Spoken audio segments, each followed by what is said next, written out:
Oke, baik kawan-kawan. Materi kita hari ini adalah tentang jurnalisme, jurnalistik, penyiaran dan perkembangannya. Saya kira kawan-kawan lahir di masa zaman yang disebut media konvergen ya. Konvergensi media, ketika media itu bersatu, berhimpun, tidak lagi seperti dulu. Saya mungkin sama Bu Dewi ngalami media yang dulu disebut, yang hari ini disebut konvensional gitu. Hari ini ada yang disebut media konvergens, yang adik-adik adalah indigenous-nya gitu, pribuminya gitu. Tapi sebagai pengetahuan kita tetap harus tahu di mana kita berada. Seperti saya bilang kemarin, seperti ikan paus, kita harus tahu letak kita di mana, itu sirip apa hiu di mana. Nah, jurnalistik sendiri mungkin sudah tahu di semester awal itu berasal usul dari Akta Diurna itu di Roma, Eropa. Itu yakni bersifatnya sifatnya news sheet, macam selebaran dari istana kepada rakyatnya gitu. Itu awal mula. Jadi sifat jurnalistik adalah menyampaikan informasi. Nah, kemudian perkembangannya sangat pesat dalam hal menyampaikan ini sampai ke zaman hari ini. Itu kan sifatnya menyampaikan informasi. Dan adik-adik ini adalah insya Allah nanti atau sejak sekarang akan bertindak sebagai penyampai informasi, penyampai kabar. Itu tugas-tugas kenabian sebetulnya di zaman dulunya, menyampaikan informasi. Tapi sekarang menyampaikan hoaks juga bisa, memelintir, mengacaukan sudut pandang juga bisa gitu. Media pada tahun 60-an sudah mulai masuk media penyiaran, yakni TVRI. Ada yang tahu tahun berapa persisnya TVRI lahir? 60. Ya, 62. Bertepatan dengan Asian Games kalau nggak salah, dengan Asian Games itu pertama kali dia lahir, TVRI, dan itu menandai bahwa penyiaran Indonesia dimulai dengan niat propaganda, karena waktu itu untuk menunjukkan kepada dunia Barat, karena dia waktu itu masih perang dingin, untuk menunjukkan kepada dunia Barat bahwa Indonesia itu memiliki agenda internasional sendiri.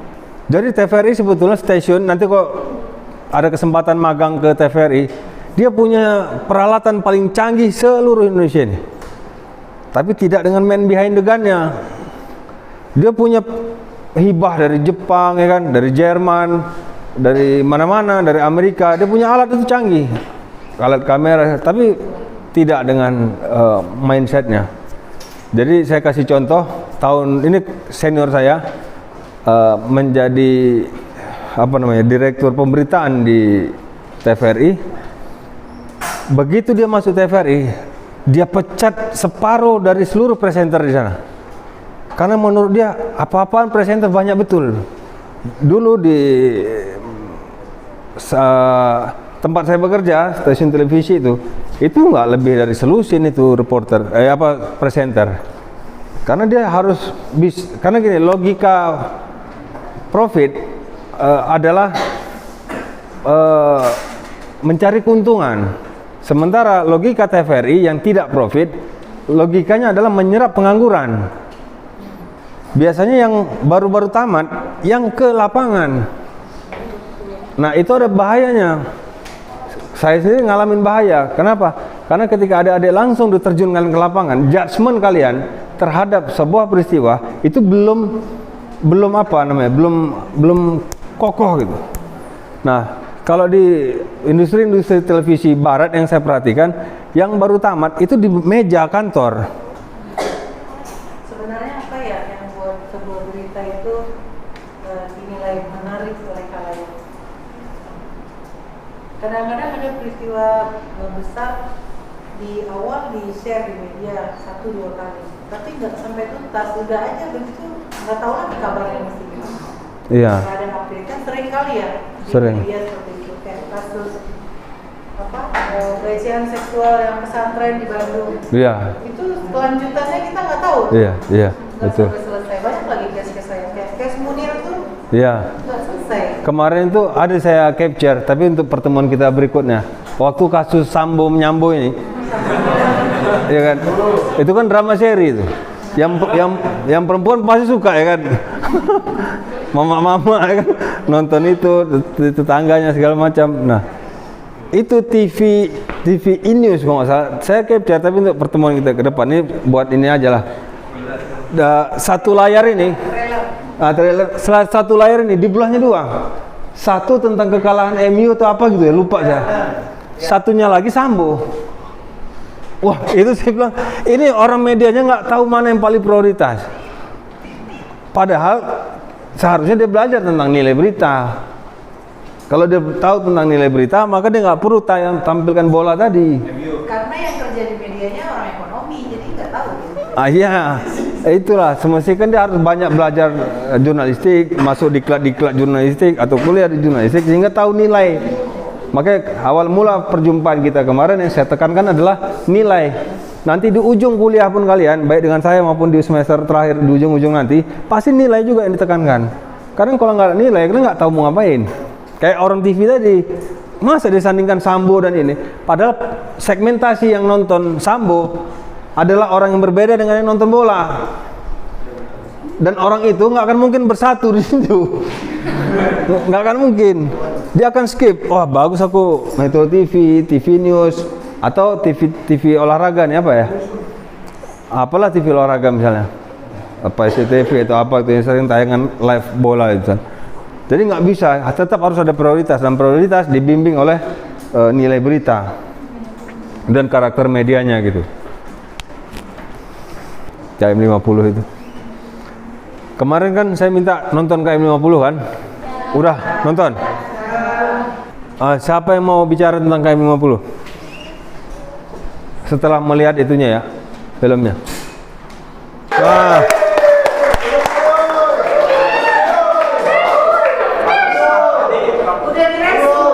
diresum sama dia. Ya, bismillahirrahmanirrahim. Assalamualaikum warahmatullahi wabarakatuh. Waalaikumsalam.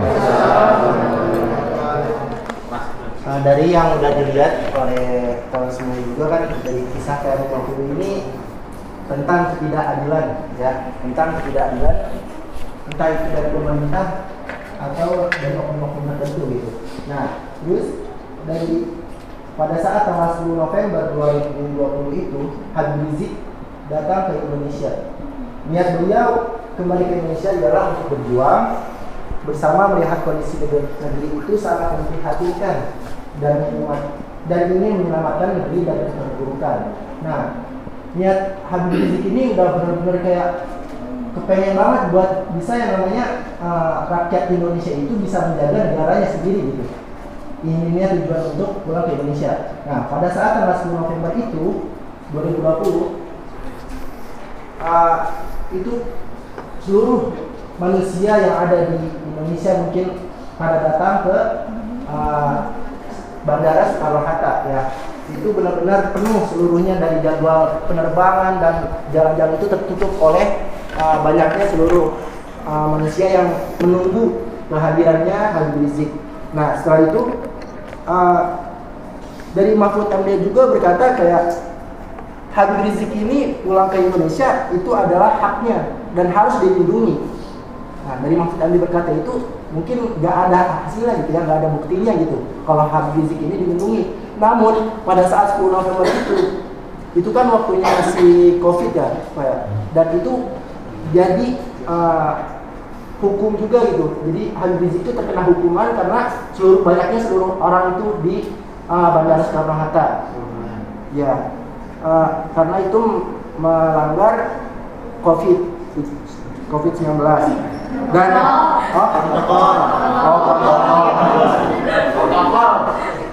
dan Habib Rizik ini lamanya 3 tahun di Mekah karena ya banyak tuduhan-tuduhan yang gak jelas, karena chat mesum lah gitu kan, karena menjelekkan, mengubah lambang Pancasila yang saya dengar itu ya. Cuma kalau salah ya kasih tahu ya. Lanjut, dari itu tuh banyak banget ya dari masalah itu. Dan dari setelah tanggal 10 November itu terus ada masalah, terus dari tanggal 17 November itu ada acara nikah ya. 17 November itu acara nikah anaknya, putrinya atau putranya gitu, Habib Rizik, putri ya, itu putrinya Habib Rizik, acara nikah. Dan itu pun jadi yang namanya melanggar protokol kesehatan ya. Lanjut juga, dan dari datangnya Habib Rizik ke Indonesia itu banyak baliho yang terpampang gede banget gitu. Dan kata Maijen Dudung Abdurrahman, Panglima Kodam Jakarta Raya, beliau bilang baliho itu memasangnya itu ada aturannya, jangan seenak-enaknya, ada semena-menanya gitu, memasang di mana-mana. Dan itu kan baliho itu ada pajaknya gitu, kata Maijen Kodam Jakarta Raya. Dan kalau perlu FPI itu dibubarkan saja, kata beliau. Dan tidak segan untuk menindak dengan keras, kata beliau itu, Dudung Abdurrahman ya. Dan yang saya bingungnya itu di narasumber Usman Hamid. Nah, itu kan beliau Direktur Eksekutif Amnesty International Indonesia. Dari saya sendiri untuk perkataannya masih kurang paham juga antara beliau itu membantu FPI atau tidak gitu. Dan tapi di akhirnya itu kata Usman Hamid itu ya, ini tuh banyak kejadian-kejadian aneh gitu, antara saksi dari polisi dan saksi FPI itu tidak pas gitu.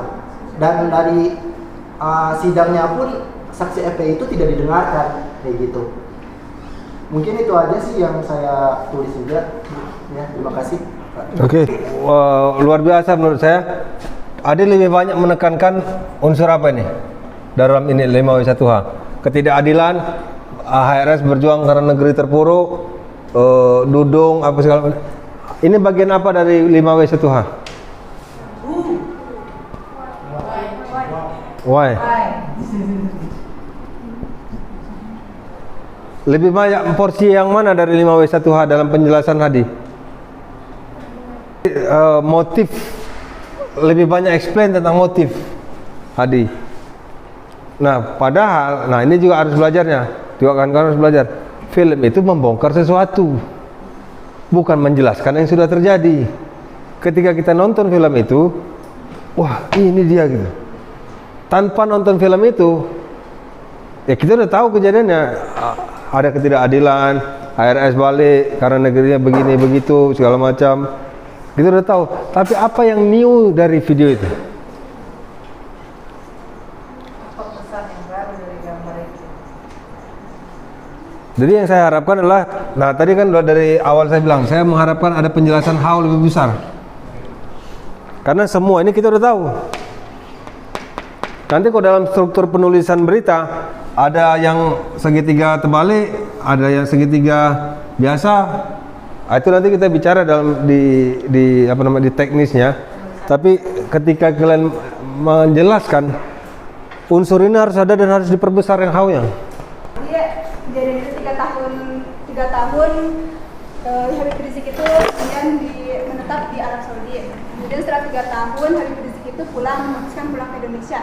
Dan ketika perjalanan pulang itu benar banyak banget yang mengawal sampai ribuan orang. Bahkan sampai penerbangan itu banyak diberhentikan karena macet banget jalanan ketika itu. Terus sebelum meninggalkan Indonesia, Habib Rizik itu sering banget dituding sama penuduhan gitu ya. Pertama itu tentang chat mesum dengan Firza Hussein, terus penistaan lambang negara Pancasila. Nah, makanya memutuskan untuk menetap di Arab Saudi. Kemudian kasus pelecehan agama juga, dan juga ada sampurasun itu terkena juga karena kan Rizik sering banget gitu, berkaitan sama hukum polisi gitu, sering banget ditangkap. Terus benar yang Habib ceritain, jadi Habib itu kan yang FPI itu, Front Pembela Islam itu kan memasang baliho. Nah terus yang dari oknum itu Panglima Kodam Jakarta Raya bilang bubarkan gitu, kalau misalnya nggak dibubarkan nggak segan-segan untuk menindak keras gitu. karena nggak bisa masang baju sembarangan gitu, karena ada aturan-aturannya, harus ada pajak juga, jadi nggak bisa seenaknya katanya gitu. Terus pada 17 November 2020 Habib Rizik tersangkut kasus pelanggaran protokol COVID karena pernikahan putrinya itu kan dihadiri dengan banyak sekali pengawalnya gitu, sampai ribuan orang. Nah terus 6 Desember itu Habib Rizik itu dan keluarga besarnya ke Karawang untuk mengisi pengajian keluarga. Nah kan berisi itu 8 mobil yang Karawang itu, 4 mobil dari keluarga Habib Rizik, 4 mobil lagi dari FP gitu. Nah terus di perjalanan itu diberhentikan oleh polisi.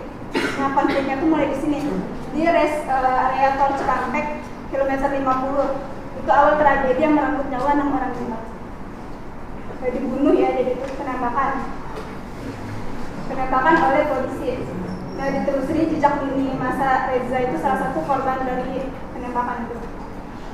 Nah terus kelompok yang menyerang ini, nama anggota itu diidentifikasi sebagai Laskar Khusus. Jadi itu ada oknum yang mengatakan bahwa yang tragedi yang menembak ini bukan dari polisi tapi dari yang lainnya gitu.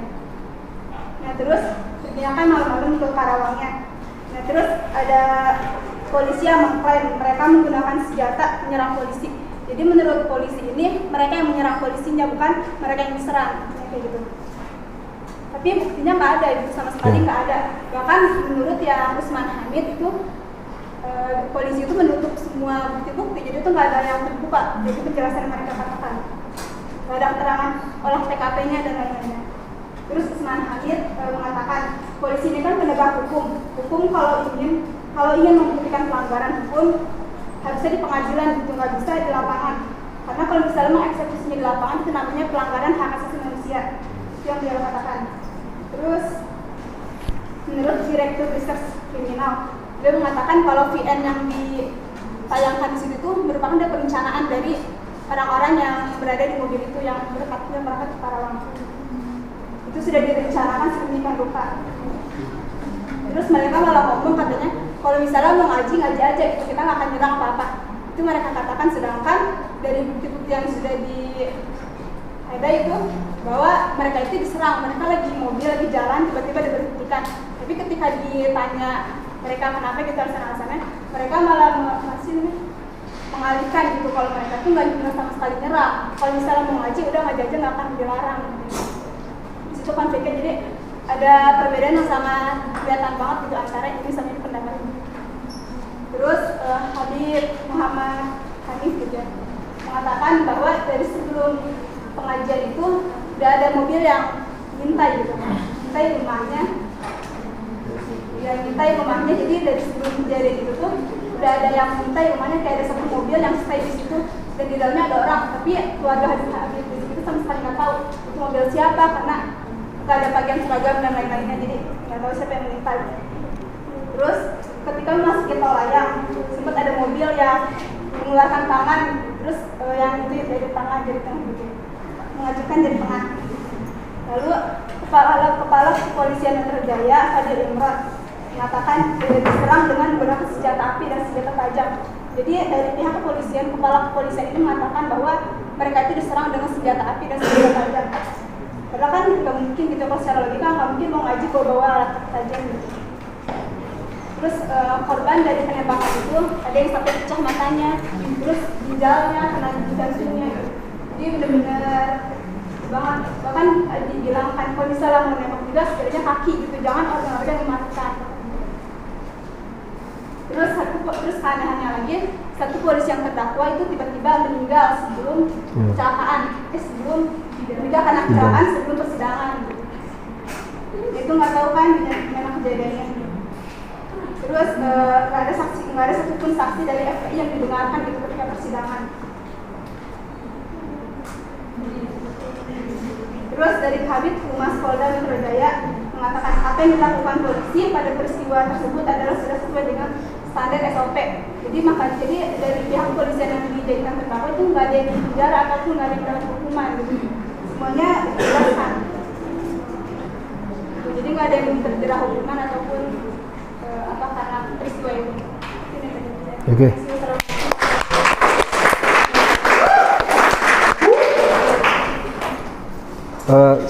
siapa namanya, Dek?